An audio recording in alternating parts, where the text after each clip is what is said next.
Time now for Utah's most accurate forecast with Alana Brophy. Weather rates certified 11 years in a row. All right, heading over for another check of the forecast. What can we expect in the coming hours, Alana? Well, we talked about flooding in the valleys, but we also know avalanche danger in the mountains holds on. Have you seen this video yet? If you haven't, turn around and look, because this avalanche is so powerful coming down Little Cottonwood Canyon. UDOT shared this. It happened yesterday. These slides are exactly the reason that we have high avalanche danger in the high country for the Wasatch and the Bear River Range and over in the western Uintas. Closures underway and our avalanche warning holding on until 6 a.m. tomorrow.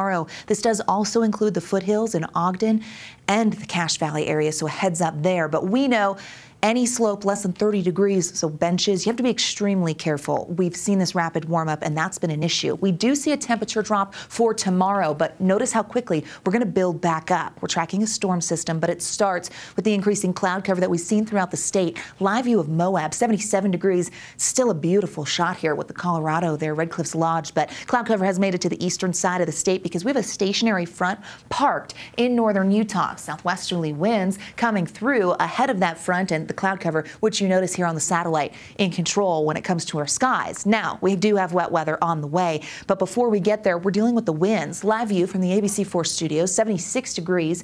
Here in Salt Lake, cooler than yesterday as that weak front kind of cooled us down, but not too much because the southerly component to our winds bringing in that warmer air and keeping temperatures above average and mild. Look at some of these strong wind gusts we've already seen. 43-mile-per-hour gust in Salt Lake in the last hour. Provo, Delta, Milford, Cedar City. So West Desert, we know gusty conditions, and we expect this. As soon as the cold front comes through, it will bring the potential for wet weather, but winds will also switch direction, coming northwesterly, and that's why we get cold. Chance of a thunderstorms out there. Storm Prediction Center says Box Elder County could see it. Moisture potential is a little limited to start, so we'll see if it pans out. That threat slides to eastern Utah tomorrow. There's that front. Here we are by 7 p.m. These lines here that you're seeing in the state, those are the winds. So they're tightly packed. The closer together they are, it means the stronger the wind. There's the moisture knocking on the door, moving into the state. We see how it kind of amps up in northern Utah for the overnight. By 7 a.m., we will see cold enough air that maybe we get some straight snow. I'm talking about Cache Valley, definitely in the mountains where accumulations are expected,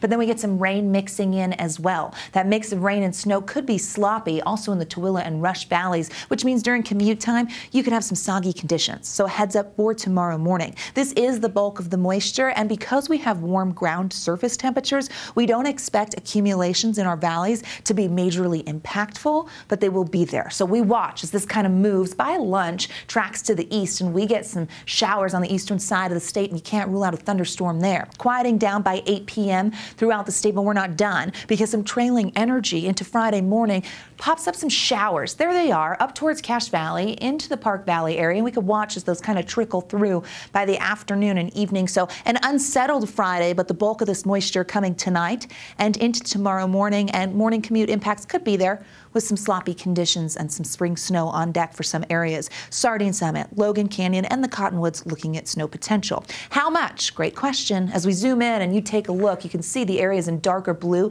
indicating where we're going to get heavier snow, and we're looking about 2 to 8 inches. So Cottonwoods on the higher end of that. Northern Mountains probably picking up on the lower end, but it's going to be a wide spread. In our valleys, we're talking about valley rain that could mix with some snow, so maybe a trace on the grassy areas, but not sticking around. Colder valleys like Cache Valley could maybe get an inch or two. Doesn't stay for very long because of the conditions. Okay, as we look at the UDOT impacts, they have put out the potential for road slush in northern Utah from Davis County north into Cache Valley, and again, Cottonwoods. Okay, they're on the same page. Logan Canyon, Sardine Summit, those are the areas where we could see some road snow, so a heads up there. Taking a check on those temperatures for tomorrow. Talk about a drastic drop, folks. We're going to be dropping into the 30s, 40s, and 50s, 70s in St. George, but we broke records yesterday at 83. Now, we do warm things back up, dry conditions for the weekend, winds relax in southern Utah, and we get back to the low 80s by the start of next week. The middle of next week has the chance of bringing in another system and some wet weather. Notice how the temperatures jump Saturday and Sunday. We stay unsettled through the end of the work week. We're up, down, and all around with wet weather on the way. Glenn, over to you. All right, thanks so much, Alana. Appreciate that. The Biden administration proposing new emissions rules that could transform the U.S. auto industry into a mostly electric one. EPA Commissioner Michael Regan announcing a proposed new set of rules with the strictest emission limits yet, starting in 2027. But to reach that emission standard, 2/3 of new vehicle fleets from automakers would need to be electric by 2032. However, Republican lawmakers calling the plan misguided, and the American Petroleum Institute saying the proposal is deeply flawed. Right now, the plan is only a proposal, and the next step is a public comment period. While the rule is expected to be finalized next year, it could also be challenged in court. Make-A-Wish and America First Credit Union are sending a 7-year-old Utah boy to Walt Disney World. ABC4's Northern Utah correspondent Kate Garner was at Lagoon this morning when that boy was surprised with the very special announcement. We'll send it to Kate. A royal welcome at Lagoon Amusement Park, which for the day is called LoganLand. I'm just really proud to be his mom. This is Kelly Knapp's son, Logan. Little things don't trip him up because he's able to have this bigger picture. And it's shocking to see like a 7-year-old come out of something so hard and be so like inspiring to me and strangers. Last year, Logan was diagnosed with leukemia, and while he still takes chemotherapy pills regularly, he's in remission. One day I could see in the rearview mirror he was wiping away tears, and I said, "Oh buddy, what's the matter? What's going on?"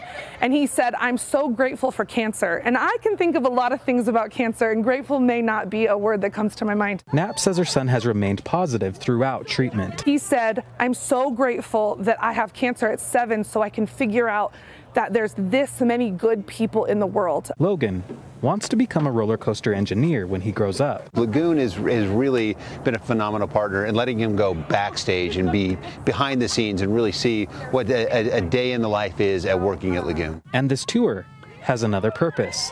While at the park, Logan learns his wish of going to Disney World is coming true. Today it's one of those reward days where we get to say you've been through so much, and that's okay because the community's here to help support you. And you just can't know what that means to us. Reporting from Farmington, Kate Garner, ABC4 News.